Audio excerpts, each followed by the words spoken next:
சென்னை பல்லாவரம் தொகுதி ஐஜேகே வேட்பாளர் வழக்கறிஞர் வெங்கடேசனை ஆதரித்து அக்கட்சியின் நிறுவனர் பாரிவேந்தர் குரோம்பேட்டை ராதாநகரில் தீவிர பரப்புரையில் ஈடுபட்டார்.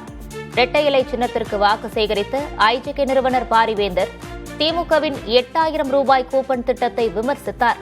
விலையில்லா பிரிட்ஜ், குடும்பத்துக்கு 10,000 ரூபாய் சிறப்பு நிதி உள்ளிட்ட திட்டங்களை அறிவித்துள்ள அதிமுக கூட்டணியை வெற்றி பெறச் செய்ய வேண்டும் என பொதுமக்களிடம் பாரிவேந்தர் ஆதரவு திரட்டினார்.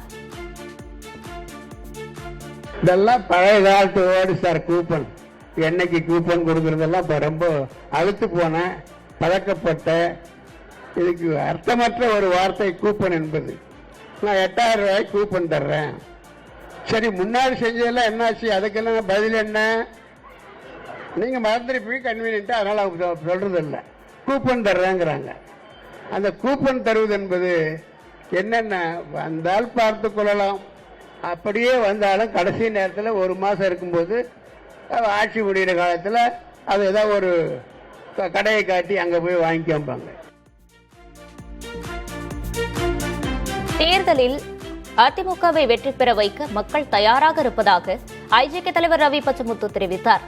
குன்னம் சட்டமன்ற தொகுதி ஐஜேகே வேட்பாளர் சரண்யா அன்பழகனை ஆதரித்து பேசிய அவர், எடப்பாடி பழனிசாமியை முதல்வராக்க 234 தொகுதியிலும் மக்கள் தயாராகி கொண்டிருப்பதாக தெரிவித்தார். இன்னைக்கு தமிழ்நாடு ஒரு மாற்றத்தை நோக்கி சென்று கொண்டிருக்கிறது.